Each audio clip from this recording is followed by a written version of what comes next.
Hey everyone, welcome back to our channel. Today we're going to be talking about world building in Dungeons and Dragons. As a dungeon master, it is essential to create a world that feels both alive and immersive for your players. In this video, I'll share some tips on how to create a world that your players will remember for years to come. Tip number 1, start with a map. The first step in creating a world for your campaign is to start with a map. A map will help you visualize the world you are creating, and it will also give your players a sense of the world's geography. You do not have to be an artist to create a map. In fact, there are plenty of online tools that you can use that are free, some you have to pay for, that will help you create the map of your dreams, the world of your dreams. Tip number 2 is to flesh out the world. Flesh out your world. Once you have a map, it's time to flesh out your world. Think about the different regions of your world, the cultures that live there, and the history of the world. You can create different kingdoms, empires, or even small villages and give them all a unique backstory. Tip number 3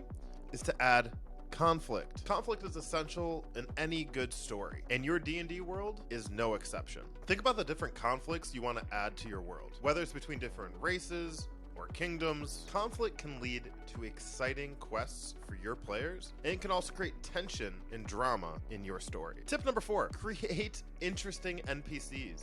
Non-player characters, NPCs, are an essential part of any good D&D campaign. They can provide your players with quests, information, and even become allies or enemies. When creating NPCs, think about their personalities, motivations, and how they fit into the world that you've created. Tip number 5, give your world depth. The best D&D campaigns are the ones that feel alive and immersive. To achieve this, you need to give your world depth. Think about the flora and the fauna that exist in your world, the different religions and belief systems, and the social norms and customs. All these elements can make your world feel more believable and realistic for your players to engage in. Tip number 6, collaborate with your players. Finally, remember that your players are an essential part of your campaign. They can provide valuable insights into the world that you've created and help mold it. Encourage your players to create their own character backstories and incorporate their ideas into your world building process. So that's it for today's video. I hope these tips will help you create a world that your players will both love